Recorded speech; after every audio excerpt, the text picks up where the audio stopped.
बाप रे बाप! इतनी बड़ी गलती कर दी मैंने। अब मुझे रियलाइज़ हो रहा है कैमरा देखने के बाद। चलो हटाते हैं इस सारी बातों को और करते हैं अपना काम कंटिन्यू। ठीक है मेरे भाई, आ जाते हैं पढ़ाई पे।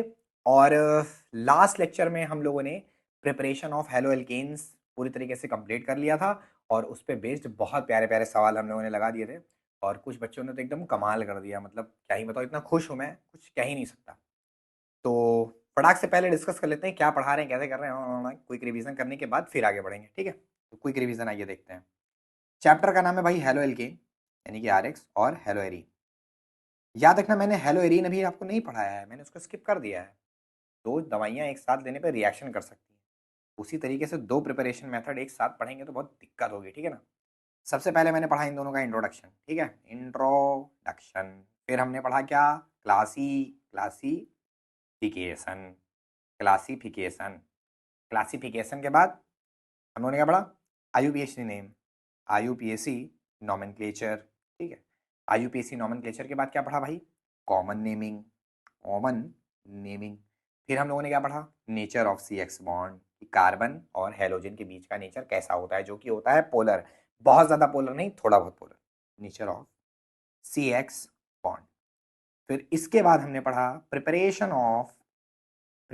Of halo alkanes. यस, काफ़ी डिटेल टॉपिक था वैसे तो। देखो तो छोटा सा है, लेकिन बढ़िया से पढ़ोगे अगर तो काफ़ी ज़्यादा टाइम लगेगा। और मेरे लेक्चर में अच्छा खासा टाइम लगा है, शायद 4 वीडियो या 3 4 4 वीडियो तो मैंने ली ही है कम से कम, प्रिपरेशन ऑफ हेलो एल्केन बताने के लिए। अब बेटा हमें क्या पढ़ना है? अपना नेक्स्ट टॉपिक, हमेशा की तरह मैं ग्रीन कलर से लिखूंगा इसको। Physical properties, physical properties physical properties of halo alkane and hello arene. यार देखो, फिजिकल प्रॉपर्टी का मतलब क्या होता है? फिजिकल प्रॉपर्टी का मतलब होता है किसी भी कंपाउंड की वो प्रॉपर्टी जिसको हम बाहर बाहर से ऑब्जर्व कर सकते हैं। मतलब इंटरनल लेवल पे जाने की जरूरत नहीं है। जैसे किसी भी कंपाउंड का स्मेल, सुनना ध्यान से, किसी भी कंपाउंड का जो ऑर्डर होता है, किसी भी कंपाउंड का कलर, किसी भी कंपाउंड का फिजिकल स्टेट, फिजिकल स्टेट बोलते हैं कि सॉलिड में, लिक्विड में, गैस में, किसी भी कंपाउंड का बॉइलिंग पॉइंट, किस टेम्परेचर पे वो बॉइल होगा, किसी भी कंपाउंड का मेल्टिंग पॉइंट कि किस टेम्परेचर पे वो मेल्ट होकर लिक्विड बन जाएगा, किसी भी कंपाउंड की सॉलिबिलिटी, यस सॉलिबिलिटी भी तो ना, सॉलिबिलिटी की पानी में डिजोल्व हो रही है कि नहीं हो रही है, ये उसका फिजिकल प्रॉपर्टी ही है। जैसे अगर हम नमक की बात करें तो नमक पानी में डिजोल्व हो जाता है, ये उसकी कौन सी प्रॉपर्टी है? केमिकल प्रॉपर्टी है क्या? बट केमिकल प्रॉपर्टी तो तब होती जब नमक रिएक्ट कर जाता पानी के साथ, लेकिन वो रिएक्ट तो करता नहीं है, वो सिर्फ उसमें डिजोल्व हो जाता है। तो ये भी उसकी फिजिकल प्रॉपर्टी है। तो सॉलिबिलिटी भी किस में आ गया? फिजिकल प्रॉपर्टीज में। अच्छा, डेंसिटी, डेंसिटी की कोई चीज़ कितनी डेंस है, वो भी किसके अंतर्गत आएगी? फिजिकल प्रॉपर्टी के अंदर। तो किसी कंपाउंड के अगर हम इन सारे पहलुओं पे बात करें जिस पे हमने किया है अभी, जिन जिन का नाम लिया है, तो उसको हम बोलते हैं physical property of that compound. तो आज हम जो फिजिकल प्रॉपर्टी पढ़ने वाले हैं वो पढ़ने वाले हैं किसकी किसकी? हेलो एल्केन और हेलो एरीन की। हमेशा से मेरा कहना ये रहा है कि अगर ऑर्गेनिक केमिस्ट्री को अच्छी तरीके से समझना है तो उसको पहले ही अच्छे से पार्ट वाइज बांट लेना है, जिसको हम कहते हैं क्लासीफाई कर लेना है। हम जितना अच्छे से ऑर्गेनिक केमिस्ट्री को क्लासीफाई करके पढ़ेंगे, हमें उतने ज़्यादा समय तक याद रहेगी ऑर्गेनिक केमिस्ट्री। तो चलिए मैं फटाक से लिख देता हूँ कि फिजिकल प्रॉपर्टी में हम कौन कौन सी प्रॉपर्टी पढ़ेंगे। याद रखना, मैं जो यहाँ पर फिजिकल प्रॉपर्टी बताने जा रहा हूँ ये सिर्फ हेलो एल्केन और हेलो एरीन के चैप्टर में नहीं, बल्कि आगे चल के alcohol, phenol, ether, aldehyde, ketone, carboxylic acid, amines, कोई भी कंपाउंड आएगा सब में आपको यही फिजिकल प्रॉपर्टीज पढ़नी रहेंगी जो मैं अभी लिखने जा रहा हूँ। तो चलिए फटाफट देखते हैं कौन कौन सी फिजिकल प्रॉपर्टी। सबसे पहले सब में हमें जानना पड़ेगा बॉइलिंग पॉइंट, काफ़ी ज़्यादा इंपॉर्टेंट है। मेल्टिंग पॉइंट भी पता कर लो तो अच्छी बात है, कुछ कंपाउंड में मेल्टिंग पॉइंट ज़रूरी रहेगा, कुछ में नहीं ज़रूरी रहेगा। अब जैसे कि तुमको मैं एग्जांपल देता हूँ, मेल्टिंग पॉइंट कहाँ ज़रूरी होता है? मेल्टिंग पॉइंट उस कंपाउंड का ज़रूरी होता है बेटा जो नेचुरली सॉलिड में हो। बात को समझना, वैसे तो दुनिया के हर कंपाउंड का कुछ ना कुछ मेल्टिंग पॉइंट और बॉइलिंग पॉइंट होगा, लेकिन जो चीज़ नेचुरली सॉलिड होगी उसी को तो तुम मेल्ट करने की कोशिश करोगे यार। बात समझ गए होगे मेरी? जैसे लोहा है, लोहा, तो लोहे का मेल्टिंग पॉइंट सेंस बनाता है, आयरन का मेल्टिंग पॉइंट सेंस बनाता है क्योंकि वो सॉलिड में होता है, हम उसको मेल्ट करना चाहते हैं। अब इसी जगह कोई कहे कार्बन डाइऑक्साइड का मेल्टिंग पॉइंट कितना है, तो ऐसा तो है नहीं कि कार्बन डाइऑक्साइड का मेल्टिंग पॉइंट होता नहीं है, बिल्कुल होता है कार्बन डाइऑक्साइड का भी मेल्टिंग पॉइंट, लेकिन वो सेंस नहीं बनाता क्योंकि वो पहले से ही गैस में है यार। पता नहीं कितने उससे कितने कम टेम्परेचर पे लिक्विड रही होगी और उससे भी पता नहीं कितने कम टेम्परेचर पे सॉलिड रही होगी, तो सेंस कम बनाता है। तो बॉइलिंग पॉइंट, मेल्टिंग पॉइंट, और बताता हूँ आपको सॉल्युबिलिटी। क्या? सॉल्युबिलिटी। इसके अलावा कुछ और है जैसे कि डेंसिटी, मन हो तो जानो नहीं तो ना जानो, कोई दिक्कत नहीं है, ठीक है, ऐसा वाला है। तो ये 4 फिजिकल प्रॉपर्टी आप मान के चलिए कि आपको 12th के लेवल पे पढ़नी रहेंगी, बस इन्हीं 4 फिजिकल प्रॉपर्टी से ही सवाल आपके आएंगे। ठीक है, चलो ठीक है, बहुत बढ़िया। तो अब हम शुरू करने जा रहे हैं अपना टॉपिक, लेकिन उससे पहले हम क्या करेंगे, एक तरीके का क्वेश्चन है यार, क्वेश्चन है, एक बच्ची ने पूछा है मुझसे और बड़ा अच्छा लगा मुझे। मैंने आपको लास्ट लेक्चर में सिखाया था कि अगर हम कोई भी एल्कीन लेते हैं, कोई भी एल्कीन लेते हैं इस तरीके से, और उसका हम रिएक्शन अगर HCl से कर देते हैं, तो अगर ये सिमेट्रिकल हुआ तब तो कोई बात नहीं, लेकिन अगर ये अनसिमेट्रिकल हुआ, बताता हूँ थोड़ा, यहाँ CH कर दिया, यहाँ CH3 कर दिया, ठीक है। अगर ये अनसिमेट्रिकल हुआ तो निगेटिव पार्ट जो है कंपाउंड का, वो चला जाएगा कम हाइड्रोजन वाले कार्बन पे, मतलब Cl कहाँ आएगा, इस वाले पे आएगा। ये मैंने समझा दिया था। पर उस लड़की ने एक बहुत बढ़िया प्रॉब्लम हमसे पूछी, मैं प्रॉब्लम लिख के दिखाता हूँ आपको, फिर आप समझोगे। तो इस पे थोड़ा सा टाइम लगेगा इस प्रॉब्लम को मुझे समझाने में, लेकिन समझ जरूर लेना ताकि तुम्हारा जो लेवल है वो थोड़ा हायर चला जाए। तो बताता हूँ, CH3, CH2, CH। देखो ये बात हमेशा ध्यान रखना कि कार्बन 4 बॉन्ड बनाता है, उसी हिसाब से हर एक लाइन वगैरह बननी चाहिए। फिर CH, फिर CH3। आइए देख लेते हैं सब में हाइड्रोजन, मतलब कार्बन 4 बॉन्ड बना रहा है, देखिए एक कार्बन, उसका एक बॉन्ड और 3 हाइड्रोजन, 4 हो गया। एक कार्बन, 2 बॉन्ड और 2 हाइड्रोजन, 4 हो गया। एक कार्बन, मतलब एक कार्बन पे एक बॉन्ड इधर, 2 बॉन्ड इधर और एक हाइड्रोजन, 4 बॉन्ड हो गए। इस कार्बन कैसे एनालाइज करिए, एक इधर, 2 इधर और एक हाइड्रोजन के साथ, 4 हो गया। इस कार्बन का देखिए एक इधर, 3 हाइड्रोजन, 4 हो गए, मतलब सबका बिल्कुल सही स्ट्रक्चर बना हुआ है। अब अगर मैं तुमसे कहूं कि इसकी रिएक्शन मुझे HCl के साथ करके दो, HCl के साथ, तो मुझे पहले बताओ ये सिमेट्रिकल एल्कीन है या अनसिमेट्रिकल एल्कीन है। तो ऑब्वियसली यार, इसका अगर तुम लेफ्ट पार्ट देखोगे तो ये बड़ा पार्ट है, और राइट पार्ट देखोगे तो ये छोटा पार्ट है। तो क्योंकि इसका लेफ्ट और राइट पार्ट बिल्कुल सेम सेम नहीं है, तो ये कौन सा एल्कीन हुआ बेटा, अनसिमेट्रिकल, अनसिमेट्रिकल हुआ, ये अनसिमेट्रिकल एल्कीन हुआ। अब मेरे भाई बहुत दिक्कत आ गया, हमें पता है कि हमें क्या लगा देना चाहिए, मकार rule, Markovnikov addition rule, Markovnikov addition rule लगाना चाहिए। अब मेरे भाई इसमें तुम चाहे ये वाला कार्बन ऑब्जर्व करो, चाहे ये वाला कार्बन ऑब्जर्व करो, दोनों में हाइड्रोजन की संख्या क्या है मेरे भाई, एक है। अब तो डिसाइड ही नहीं कर मिल रहा है यार, किस पे हम निगेटिव पार्ट लगाएं। हो गई ना प्रॉब्लम, किधर भी लगा नहीं सकते क्योंकि सिमेट्रिकल है नहीं, ये तो है नहीं किधर भी लगा दिया। आइए अब यहाँ पे समझते हैं कि कैसे करेंगे। अब हम पता है कहाँ पहुंच जाएंगे इसके बाद, रुको पहले मैं इसको इरेज कर दे रहा हूँ, ये आप लोग लिख लेना कॉपी में, मैं इरेज कर दे रहा हूँ। ठीक है, ये गया ये, ठीक है।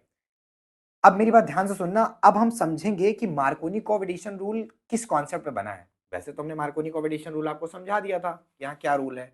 अब हम लोग जा रहे हैं मार्कोनी बन के सोचने, मतलब अब हम लोग डायरेक्टली वो सोचेंगे जो मार्कोनी कोव ने सोच कर रूल बनाया था, वो उस पे आते हैं डायरेक्ट, ठीक है। तो ध्यान से सुनना, तभी हम इसका जवाब निकाल पाएंगे। तो देखो ध्यान से, यहाँ पर है ये कार्बन और यहाँ पर है ये कार्बन, ठीक है। आइए देखते हैं इन दोनों में से ज्यादा निगेटिव कार्बन कौन है, कौन ज्यादा निगेटिव कार्बन है। तो देखो इस वाले कार्बन को इधर से इलेक्ट्रॉन दिया जा रहा है, इलेक्ट्रॉन डोनेटिंग ग्रुप, याद है ना भाई, कोई भी एल्किल ग्रुप क्या होता है, इलेक्ट्रॉन डोनेटिंग ग्रुप। तो ये क्या कर रहा है, इसको इधर से इलेक्ट्रॉन प्रोवाइड करा रहा है।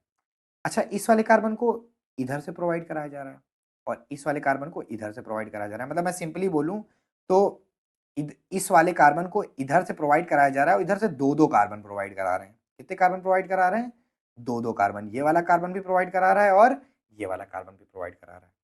तो देखो मेरे भाई, इसको भी इलेक्ट्रॉन प्रोवाइड कराया जा रहा है और इसको भी इलेक्ट्रॉन प्रोवाइड कराया जा रहा है, लेकिन ज्यादा इलेक्ट्रॉन किस कार्बन को प्रोवाइड कराया जा रहा होगा, ऑब्वियसली राइट साइड वाले को सिर्फ एक एक कार्बन प्रोवाइड करा रहा है इलेक्ट्रॉन, जबकि लेफ्ट साइड वाले को दो दो कार्बन इलेक्ट्रॉन प्रोवाइड करा रहे हैं। तो इन दोनों में ज्यादा निगेटिव कौन हो गया? क्योंकि इसको ज्यादा इलेक्ट्रॉन प्रोवाइड कराया जा रहा है, इसलिए ये ज्यादा निगेटिव हो गया। इसके ऊपर आ गया पार्शियल निगेटिव और इसके ऊपर आ गया पार्शियल पॉजिटिव। ठीक है, क्योंकि ये ज्यादा निगेटिव हो गया। आपको समझ में आ गया क्यों ज्यादा निगेटिव हो गया? उसको ज्यादा इलेक्ट्रॉन दिए जा रहे हैं। अब मेरे भाई, ये जो बॉन्ड है इसको टूटना है, इसको बॉन्ड को टूटना है। ये वाले बॉन्ड को ध्यान से देखो, इस वाले बॉन्ड को टूटना है। ठीक है, इसको इरेज कर दो। इस वाले बॉन्ड को टूटना है। आपका ये वाला कार्बन ज्यादा निगेटिव है और ये वाला कार्बन कम निगेटिव है।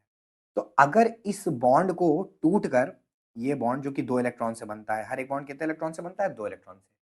अगर इसको टूट कर अपने दोनों इलेक्ट्रॉन किसी एक ही कार्बन पे भेजने हुए, अबे जैसे एक एक इलेक्ट्रॉन तो दोनों कार्बन के पास पहले से ही है ना, उन्हीं के बीच में तो शेयरिंग हुई है। जैसे एक इलेक्ट्रॉन इस कार्बन का, एक इलेक्ट्रॉन इस कार्बन का है। मामला एक इलेक्ट्रॉन का है कि इसका इलेक्ट्रॉन इस पे फेंक दिया जाए या इस वाले का इलेक्ट्रॉन उस पे फेंक दिया जाए। तो अगर ये दोनों इलेक्ट्रॉन हमें एक ही कार्बन पे शिफ्ट करने हो, तो तुम दिमाग लगा के बताओ, ये कार्बन इधर जाना चाहिए या ये कार्बन राइट साइड जाना चाहिए, इस लेफ्ट साइड जाना चाहिए या राइट साइड जाना चाहिए? सोचो आराम से, सोचो। तो मैं कहूंगा कि ये लेफ्ट साइड नहीं जाएगा, क्योंकि उधर ऑलरेडी निगेटिव चार्ज है। क्या है उधर? स्लाइटली निगेटिविटी है ना। तो मेरे बात बताओ, मुझे एक बात मेरे बताओ मेरे भाई, कहीं पे अगर पहले से ही निगेटिविटी बनी हुई है, पहले से ही कहीं इलेक्ट्रॉन खूब ढेर सारे मौजूद हैं, तो वहां इलेक्ट्रॉन जाएगा मेरे भाई? मतलब एक लड़का है, उसको शादी करनी है, तो उसके शहर में उसकी शादी हो नहीं रही है, तो वो कैसे शहर में जाएगा? ऑब्वियसली ऐसे शहर में जाएगा जहाँ पर लड़कियों की संख्या ज्यादा हो। पता चला ऐसे शहर में चला गया जहाँ पे केवल लड़के लड़के भरे हैं, तो वहां तो उसकी शादी नहीं होगी ना। तो ऐसे ही यहाँ पर क्या होगा, जो ये बॉन्ड है, ये अपने इलेक्ट्रॉन इस कार्बन पे तो नहीं भेजेगा क्योंकि ये निगेटिव है, तो ये अपने इलेक्ट्रॉन किधर भेजेगा? इधर। और जैसे ही इधर भेजेगा, तो इस पे तो आ रहा था पार्शियल निगेटिव, इस पे क्या आ रहा था? Partial negative. इसको भेजने के बाद क्या होगा देखना, जैसे ही इसको इसके ऊपर भेजेगा, क्योंकि ये बॉन्ड टूट जाएगा, और इस बॉन्ड के टूटने से इसका जो इलेक्ट्रॉन है, वो इलेक्ट्रॉन इस पे क्या बन जाएगा? पूरा माइनस। यहां पर तो पार्शियल निगेटिव बन रहा था, लेकिन इस पे क्या बन गया? कंप्लीट निगेटिव बन गया। और क्योंकि यहां पर जो बॉन्ड बना था, देखो थोड़ा कॉम्प्लेक्स समझा रहा हूं, बड़ा है ये लेकिन जरूरी है। यहां पर जो बॉन्ड बना हुआ था, उसमें इसका भी इलेक्ट्रॉन था और इसका भी इलेक्ट्रॉन था, तो क्योंकि इसका वाला जो इलेक्ट्रॉन था इस वाले कार्बन का, वो भी अब इधर चला आया है, इसलिए इस वाले पे अब क्या आ जाएगा? पॉजिटिव। मतलब जिस पे पहले पार्शियल निगेटिव था, अब वो पॉजिटिव हो गया। बहुत बढ़िया चीज़ है ये, बहुत यूनिक चीज़ है। मतलब तुम नई चीज़ सीखे कि कहीं किसी कार्बन पे अगर कोई भी एटम पे अगर पहले से पार्शियल निगेटिव हो, तो उस पे हो सकता है कि आगे चल के कंप्लीट पॉजिटिव आ जाए। समझ रहे हो ना? ये वैसा ही है कि थोड़ा सा पैसा था और उस थोड़े से पैसे को दिखाने लगे, थोड़ा सा पैसा एक तरीके से पार्शियल पॉजिटिव या पार्शियल निगेटिव हुआ, उसको हम दिखाने की कोशिश करने लगे, और उसके चक्कर में कुछ ऐसा हादसा हुआ कि दिखावे की अमीरी के चक्कर में हकीकत की गरीबी आ गई।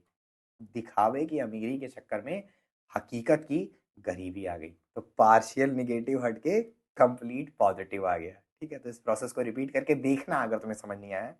अब तुम मुझे बताओ, अगर इस कार्बन पे प्लस आया है, इस कार्बन पे प्लस आया है, तो तुम सोच के बताओ निगेटिव पार्ट कहाँ जाएगा? निगेटिव पार्ट प्लस पे जाएगा या माइनस पे जाएगा? ऑब्वियसली प्लस पे जाएगा। तो क्या हो जाएगा? बन गया काम। CH3, CH2, फिर क्या हो जाएगा? CH, और इस CH के साथ हमने क्या लगा दिया? Cl, और जो इधर वाला CH था, इसके साथ हमने हाइड्रोजन लगा दिया, इसके साथ हमने क्या लगा दिया? हाइड्रोजन, तो ये CH2 हो गया, और आगे चल के हमने जोड़ दिया CH3। ये बन गया बेटा कंपाउंड। अब मुझे अच्छे से मालूम है कि तुम बार बार इतना गणित नहीं लगा पाओगे, बार बार इतना गणित तुम नहीं लगा पाओगे। अगर तुम्हें ऐसा कंपाउंड दिया रहेगा, CH3 CH, CH3 CH2, CH double bond CH, CH3, तो तुम जो है, जब तुमको कहा जाएगा कि ऐसे करके दिखाओ HCl के साथ, तो तुम इतना दिमाग नहीं लगा पाओगे जितना हम लगाए हैं। इतना कि पता नहीं बार बार लगा पाओगे, एग्जाम में इतना लगाओगे, नीट वीट एग्जाम में तो छूट ही जाएगा क्वेश्चन ही। तो इसका मैं तरीका बता दे रहा हूँ, तरीका हमेशा याद रखना क्या है। जब जब मार्कोनिकॉव एडिशन रूल में कंफ्यूजन हो, में क्या हो? कंफ्यूजन, तो निगेटिव पार्ट जितना हो सके, जितना हो सके उतना बीच में लगा दो। उतना बीच में लगाओ। तो देखो अभी तुम्हें समझ में आ जाएगा। जैसे ये कंपाउंड है मेरा, अब अगर हम इस पे Cl लगाएंगे तब ज़्यादा बीच में आएगा, या इस पे Cl लगाएंगे तब ज़्यादा बीच में आएगा कंपाउंड में? ऑब्वियसली इस वाले पे लगाएंगे तो ज़्यादा बीच में आएगा, तो वही हम करने वाले हैं, वही हम कर देंगे। क्या करेंगे? CH3 CH2 और CH, ये हो गया Cl, इधर क्या हो जाएगा CH2 और इधर क्या हो जाएगा CH3।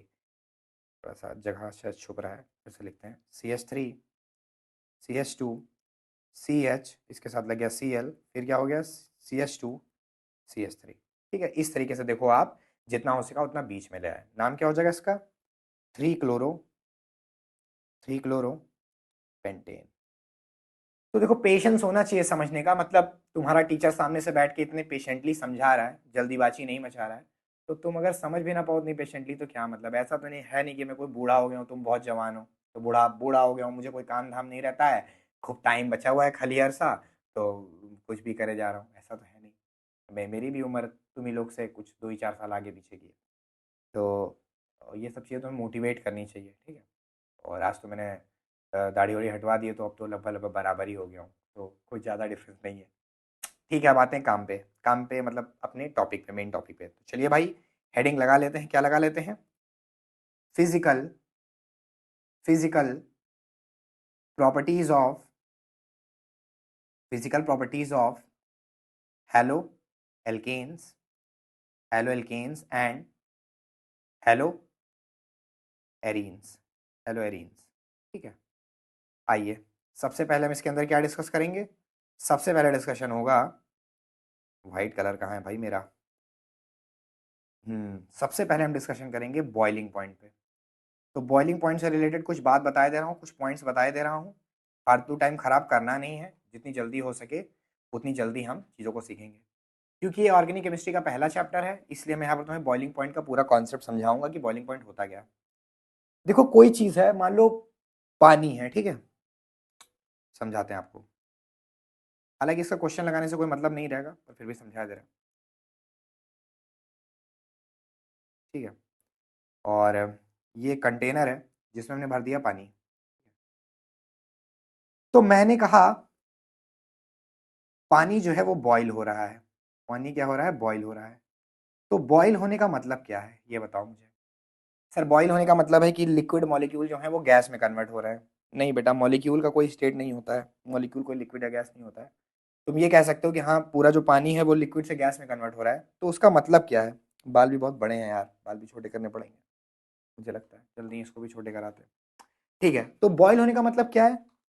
कि हमारा जो लिक्विड है, मतलब जो मेरा पानी का लिक्विड स्टेट है, बॉईल होने का मतलब तुम बताओगे कि जो पानी का लिक्विड स्टेट है वो कन्वर्ट हो रहा है किसमें? गैस स्टेट में। लिक्विड स्टेट किस में कन्वर्ट हो रहा है? गैस स्टेट में। यही इसी को हम क्या बोलते हैं बेटा? इसी को हम बोलते हैं बॉईल होना। ठीक है बेटा, लेकिन ऐसा क्या हो रहा है? लिक्विड और लिक्विड से गैस में कैसे कन्वर्ट हो रहा है? इसका भी तो जवाब बताओ ना। तो सीधे सीधे आप बोलोगे कि भैया एक मॉलिक्यूल, जो मॉलिक्यूल्स हैं लिक्विड के, मॉलिक्यूल्स को आपस में कौन पकड़ के, मॉलिक्यूल सारे एक दूसरे के पास किस फोर्स ऑफ अट्रैक्शन से रहते हैं? Inter molecular forces of attraction. यही वो फोर्स ऑफ अट्रैक्शन है बेटा जो सारे मॉलिक्यूल्स को आपस में होल्ड करके रखता है। तो हमने मान लिया ये सारे मॉलिक्यूल आपस में पास पास हैं, इस समय इनकी स्टेट है लिक्विड। अब तुम क्या कर रहे हो? तुम हो बहुत मुँह रहे, तो तुम इसको दे रहे हो हीट। क्या दे रहे हो? हीट। हीट देते जा रहे हो। तो हीट देने से क्या होगा? जो आपके मॉलिक्यूल्स हैं, जो आपके मॉलिक्यूल्स हैं ये आपस में दूर हो जाएंगे। क्या हो जाएंगे? आपस में दूर हो जाएंगे। अब दूर हो गए, क्यों हुआ ऐसा? क्योंकि enter molecular force of attraction decrease किया। क्या किया? Decreases. Intermolecular force of attraction decreases. भाई पहले इंटरमोलिकुलर फोर्स ऑफ अट्रैक्शन ज्यादा था, तब वो लिक्विड था, और ज्यादा कर दो किसी तरीके से तो सॉलिड हो जाएगा। लेकिन हमने क्या किया? हम तो मुरहे आदमी, तो हम लोगों ने हीट दिया, जिससे इंटरमोलिकुलर फोर्स ऑफ अट्रैक्शन क्या हो गया? कम हो गया। और कम हो गया तो ये किस में कन्वर्ट हो गया? गैस में कन्वर्ट हो गया। क्या हो गया? गैस में कन्वर्ट हो गया। तो हम एक बात समझ गए कि इंटरमोलिकुलर, यहां से हम क्या पॉइंट निकाल पाए, यहां से कंक्लूजन क्या निकाल पाए? कंक्लूजन ये निकाल पाए, कंक्लूजन ये निकाल पाए जो कि हमें ध्यान रखना है पूरे पूरे साल। नहीं ध्यान रख पाए तो बेकार है। कंक्लूजन है देखो हमेशा देखना, हर एक चीज अगर मैं डिटेल में बता रहा हूँ ना बेटा, तो उसके पीछे बहुत बड़ा रीजन होगा। कोई ऐसा रीजन होगा क्योंकि काफी लंबे समय तक ये तुम्हारे सामने आएगा बॉइलिंग पॉइंट वगैरह, तो बार बार दिक्कत ना हो इसलिए मैं अभी ही तुमको अच्छे से समझा देना चाहता हूँ। तो कंक्लूजन ये निकल के आया कि इंटरमोलिकुलर फोर्स ऑफ अट्रैक्शन जितना ज्यादा होगा, बॉइलिंग पॉइंट भी उतना ज्यादा होगा।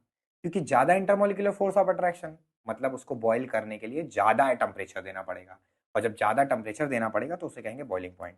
बॉइलिंग पॉइंट को हम सीधे सीधे बोल सकते हैं टेम्परेचर एट विच, वैसे तो इसकी एक्यूरेट डेफिनेशन मैंने सोल्यूशन चैप्टर में बताई ही है, पर हर बार वो उतना डिटेल में बात नहीं, उतना बाबा नहीं बनेंगे हर बार। तो इसमें क्या हो जाएगा, टेम्परेचर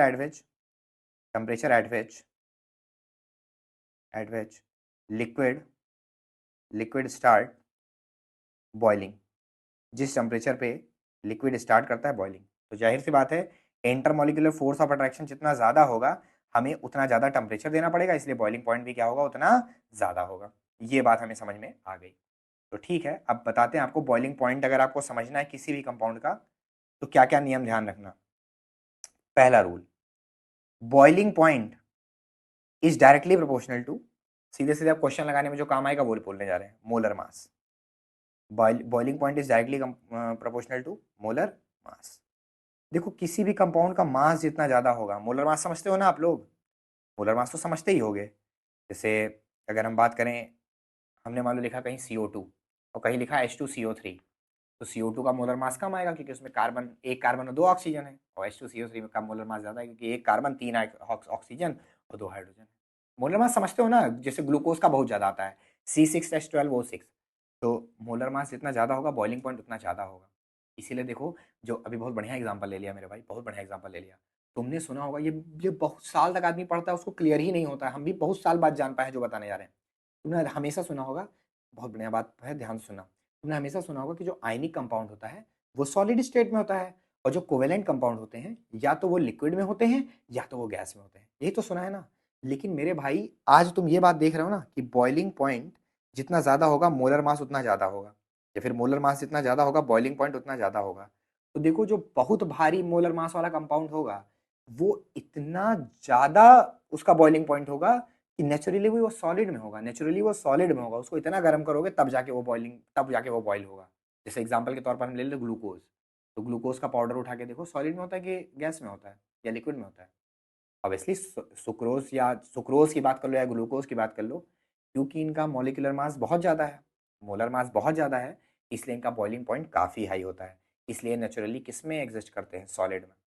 तो याद रखना कोवेलेंट कंपाउंड वैसे तो गैस या लिक्विड में होते हैं, लेकिन अगर कोई ऐसा कोवेलेंट कंपाउंड हुआ जिसका मोलर मास बहुत ज्यादा है, फिर से बोलता हूँ, कोवेलेंट कंपाउंड वैसे तो लिक्विड या गैस में एग्जिस्ट करते हैं, लेकिन अगर कोई ऐसा कंपाउंड हुआ कोवेलेंट जिसका मोलर मास बहुत ज्यादा है, मतलब 180, 200, 250, 300 इसमें है, तो वो हमेशा किस स्टेट में रहेगा बेटा, वो हमेशा रहेगा सॉलिड स्टेट में। समझ रहे हो कि नहीं समझ रहे हो? यस, ठीक है।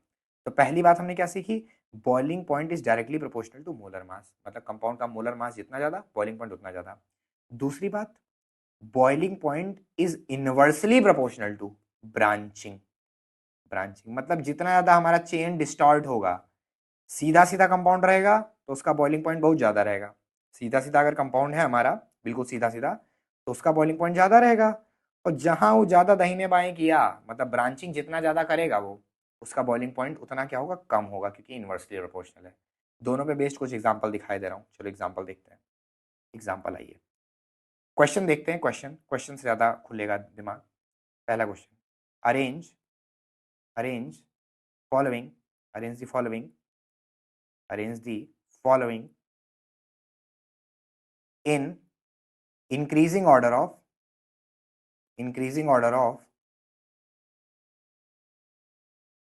Boiling point.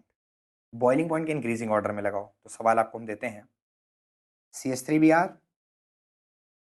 CH3, CH2Br, और क्या बोल दिया, CH3, CH2, CH2Br।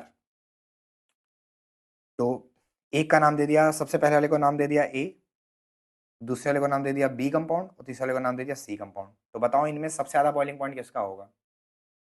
ऑब्वियसली सी कंपाउंड में बहुत ज्यादा कार्बन है, बहुत ज्यादा हाइड्रोजन है, ठीक है, इसलिए सबसे ज्यादा मास किसका आएगा, सी वाले का आएगा।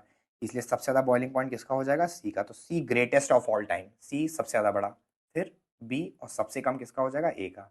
आई होप आपको ये सवाल बहुत ईजिली क्लियर हो गया होगा। ठीक है, तो ये पहला सवाल हो गया। दूसरा देखते हैं, एक और क्वेश्चन, यही सेम सेम क्वेश्चन रहेगा, सेम कंपाउंड बदलते हैं। CH3I, CH3Br, CH3Cl और CH3F। बताओ, इनमें सबसे, इनमें भी वही करना है, arrange the following in increasing order of molar, in increasing order of boiling point.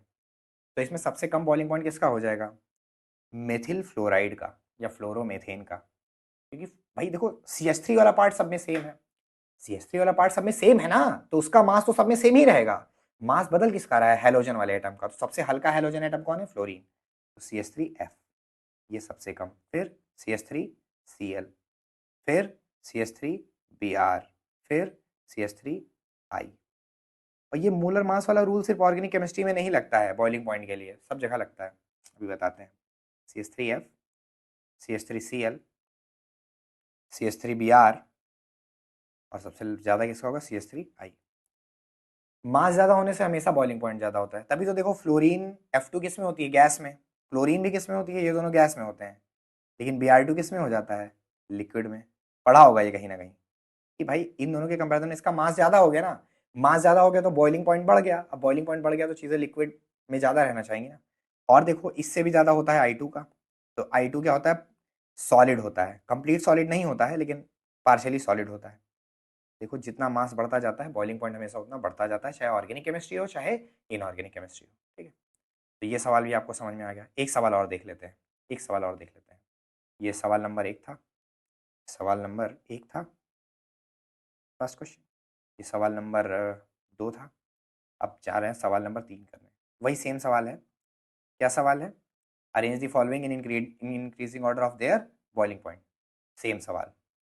ठीक है, कंपाउंड बदलते हैं। CH3, CH2, CH2, CH2, Br पहला। और बनाते हैं CH3, CH, CH3, Br। और देखते हैं CH3, CH, CH3, CH3, Br। और क्या हो जाएगा, CH3, CH2, Br। सारे कंपाउंड का नाम दे दो जरा। इसको बोल दिया A, इसको बोल दिया B, इसको बोल दिया C, इसको बोल दिया D। तो हमेशा याद रखना कि जिसका बॉइलिंग पॉइंट ज्यादा होगा उसका मोलर मास हमेशा, जिसका मोलर मास ज्यादा होगा उसका बॉइलिंग पॉइंट हमेशा ज्यादा होगा, और जिसमें ब्रांचिंग ज्यादा होगी उसका बॉइलिंग पॉइंट कम होगा। तो आइए इधर देखते हैं। अच्छा, अगर ये दोनों चीजें एक साथ काम कर रही हो, मतलब किसी क्वेश्चन में तुम्हें ये भी दिख रहा हो, ये भी, ये वाला रूल भी दिख रहा हो, ये वाला भी रूल दिख रहा हो, तो इन दोनों रूल में प्रियोरिटी किसको देंगे हम, प्रियोरिटी देंगे पहले वाले को। मतलब मोलर मास वाला जो रूल बताया है वो प्रियोरिटी है तुम्हारी। अभी समझ में आ जाएगा प्रियोरिटी का क्या मतलब है। देखो, अब आइए देखते हैं इनमें सबसे भारी कौन, सबसे ज्यादा बॉइलिंग पॉइंट किसका होगा। तो पहले मोलर मास देख लेते हैं। इसमें कितने कार्बन, 4 कार्बन। और 4 कार्बन वाला कौन है, एक, एक, दो, तीन, चार। बाप रे बाप, 4 कार्बन है। अब देखो हम ब्रांचिंग नहीं देख रहे हैं, हम मोलर मास वाले रूल को पहले देखेंगे। मोलर मास वाले रूल से अगर हमें जवाब मिल जाए तो ज्यादा बेहतर है। तो 4 कार्बन इसमें, 4 कार्बन इसमें। अब भैया ये तो हम जान ही नहीं पा रहे हैं कि ए को लगाएं या सी को लगाएं। इसको लगा दे भैया, ए में भी 4 कार्बन, सी में भी 4 कार्बन, इसमें भी ब्रोमीन, इसमें भी ब्रोमीन, तो मास तो इनका बिल्कुल सेम हो गया। ए और सी का मोलर मास बिल्कुल क्या हो गया, सेम हो गया। ए का जो मोलर मास है वही सेम मोलर मास किसका है, जो मोलर मास ए का है वही सेम मोलर मास सी का है। अब भाई क्या करें, क्योंकि मोलर मास में टाई हो गया है, मोलर मास से हम जवाब नहीं दे पा रहे हैं। अब हम जाएंगे किस पे, रूल नंबर 2 पे, यानी boiling point is inversely proportional to branching. तो इन दोनों में ब्रांचिंग किस में ज्यादा है, और देखो किस में आता है, ए तो बिल्कुल सीधा सीधा है, ए बिल्कुल सीधा है तो इसमें तो बिल्कुल ब्रांचिंग है ही नहीं। लेकिन सी में क्या है, सी बहुत ज्यादा ब्रांच है। सी में देखो कितना ज्यादा ब्रांच लगा है। तो इन दोनों में ज्यादा बॉइलिंग पॉइंट किसका हो जाएगा, ए का, क्योंकि ए में ब्रांचिंग कम है। ब्रांचिंग बढ़ने से बॉइलिंग पॉइंट घटता है, तो सबसे ज्यादा किसका हो गया भाई, ए का। फिर नंबर 2 पे कौन आ गया, सी। कि भाई सी भले से ब्रांचिंग ही तो उसको हरा दी ना, लेकिन मोलर मास तो उसका भी काफी ज्यादा है ना, तो सेकंड नंबर पे वही आएगा। अब और देखते हैं 3 कार्बन वाला।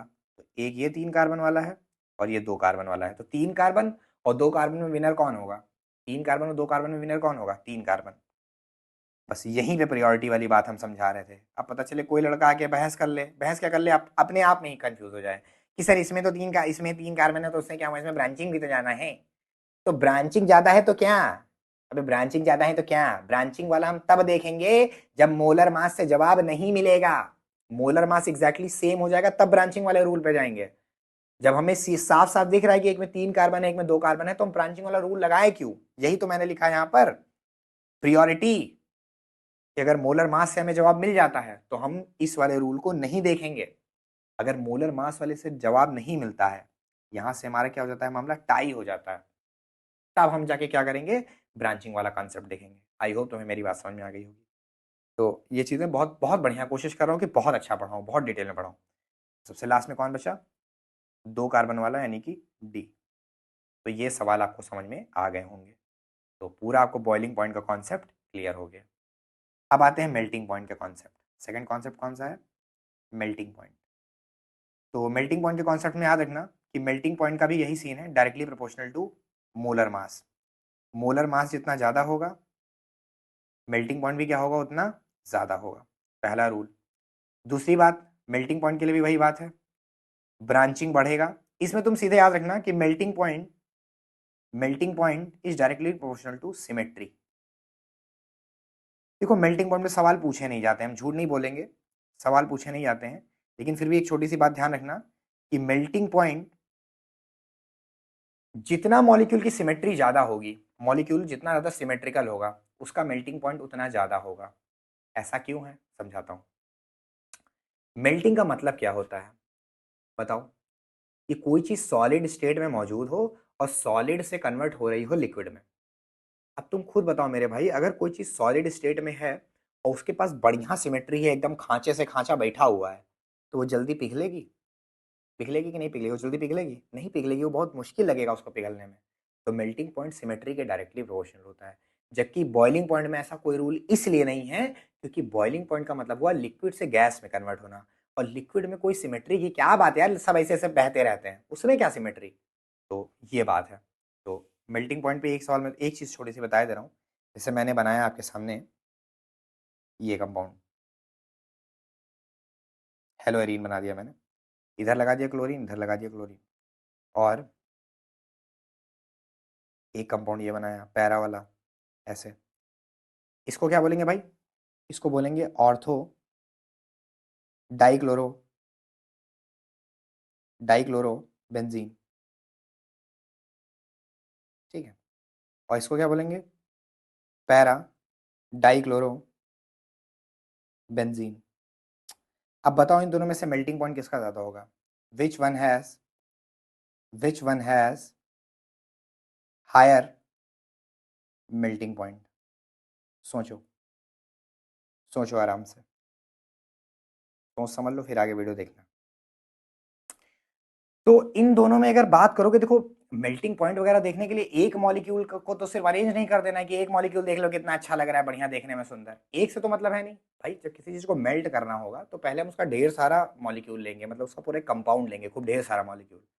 और जब खूब ढेर सारा मॉलिक्यूल लोगे तो जो ये वाला है ऑर्थो वाला, ये अपने बगल वाले मॉलिक्यूल के साथ बढ़िया सिमेट्री नहीं बनाएगा, कि देख रहे हो दहीने बाएं निकला हुआ है, कहाँ अच्छे से सेट होंगे आपस में। लेकिन उसी जगह अगर हम पैरा की बात करें तो पैरा वाला जो कंपाउंड है वो बहुत बढ़िया तरीके से सिमेट्रिकली सेट होते जाएंगे। तो हमेशा याद रखना कि पैरा वाला जो कंपाउंड होता है उसका मेल्टिंग पॉइंट हमेशा ज़्यादा होता है। पैरा सब्सटीट्यूटेड कंपाउंड जो होगा, पैरा सब्सटीट्यूटेड कंपाउंड जो होगा, हैज़ ऑलवेज क्या होगा, हैज़, ये सारे चैप्टर के लिए हो जाएगा, सिर्फ इस चैप्टर के नहीं, has always higher melting point, has higher melting point than ortho substituted compound, then ortho substituted compound. आ गया बात समझ में। तो ये रूल नंबर 2 था मेल्टिंग पॉइंट। अब लास्ट रूल पे आ जाते हैं, क्योंकि डेंसिटी वगैरह पढ़ना नहीं होता है, लास्ट रूल पे आते हैं जो कि है सॉल्युबिलिटी। सॉल्युबिलिटी, एक मिनट, सॉल्युबिलिटी। तो सॉल्युबिलिटी बेसिकली हमें दो चीज़ों में देखनी होती है। एक देखनी होती है, याद रखना सॉल्युबिलिटी हमें बेसिकली दो चीज़ों में देखी जाती है हमेशा। एक देखी जाती है वाटर में, एक देखी जाती है वाटर में, और एक देखी जाती है ऑर्गेनिक सॉल्वेंट में, ऑर्गेनिक सॉल्वेंट। जब भी कहीं कहा जाए वाटर, वाटर को एज अ सॉल्वेंट लिया जाए, तो मतलब सॉल्वेंट हमने जो ले रखा है वो कैसा है? Polar solvent. पोलर समझते हो ना, जिसमें पॉजिटिव निगेटिव का पोल बना हो। और जब भी कहा जाए ऑर्गेनिक सॉल्वेंट, तो ऑर्गेनिक सॉल्वेंट का मतलब हमेशा होता है नॉन पोलर सॉल्वेंट। ठीक है, तो जनरली ऑर्गेनिक केमिस्ट्री में जो हमारी पूरी थेसिस होगी वो हमेशा किसके तौर पर रहेगी? इनऑर्गेनिक केमिस्ट्री, इनऑर्गेनिक केमिस्ट्री,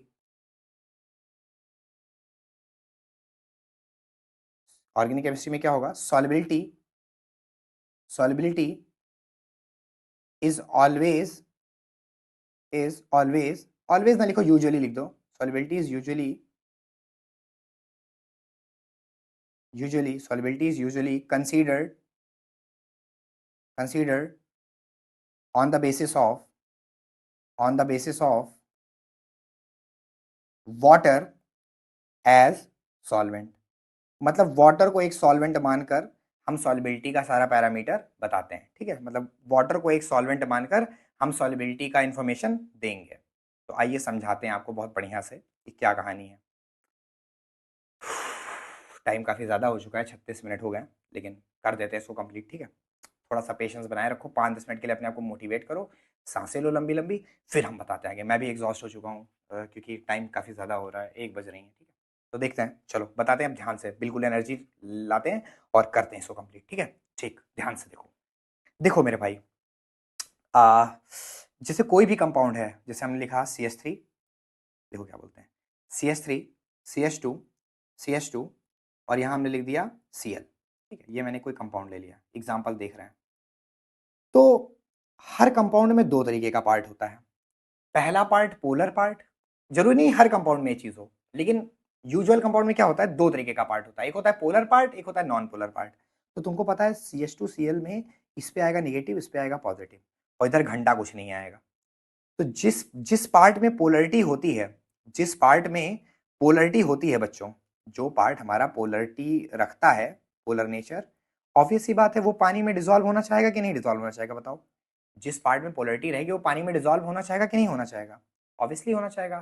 तो जिस पार्ट में पोलरिटी होती है उस पार्ट को हम बोलते हैं हाइड्रोफिलिक। हाइड्रोफिलिक, फिलिक मतलब तुमको पता है लवर, और हाइड्रो मतलब पानी, पानी का लवर। तो सिंपल सीधी बात है कि क्योंकि ये पार्ट पोलर था, तो ये वाला जो पार्ट होगा ये हाइड्रोफिलिक पार्ट है। क्या है? हाइड्रोफिलिक पार्ट, क्योंकि ये पानी में डिसॉल्व होना चाहता है, ये खुद भी पोलर है और पानी भी पोलर होता है, तो ये पानी में डिसॉल्व होना चाहेगा, इसलिए हमने इसको क्या कहा? Hydrophilic part. और दूसरा वाला पार्ट, ये वाला पार्ट, ये, इसमें क्या कोई पोलरिटी है? इसमें क्या कोई पोलरिटी है? ऑब्वियसली इसमें कोई पोलरिटी नहीं है। तो इस पार्ट का क्या नाम हो जाएगा? इस पार्ट को हम कहेंगे हाइड्रो, हाइड्रोफोबिक, मतलब नफरत करेगा ये। फोबिक मतलब ऐसा डरना होता है, लेकिन ऑब्वियसली बात है कि ये पानी में डिसॉल्व नहीं होना चाहेगा, हाइड्रो में डिसॉल्व नहीं होना चाहेगा। हाइड्रो मतलब पानी, पानी में डिसॉल्व नहीं होना चाहेगा, तो इसको हम कहेंगे हाइड्रोफोबिक पार्ट। ठीक है, तो सिंपल सीधी बात है, सॉल्युबिलिटी का रूल अब तुम समझ जाओगे एक शब्द में। सॉल्युबिलिटी का सीधा सीधा याद रखना, सॉल्युबिलिटी का क्या मामला है? सॉल्युबिलिटी बढ़ेगी अगर, थोड़ा छोटा लिखें तब काम बनेगा, सॉल्युबिलिटी, सॉल्युबिलिटी ज्यादा होगी अगर, अगर हाइड्रोफिलिक पार्ट, हाइड्रोफिलिक पार्ट,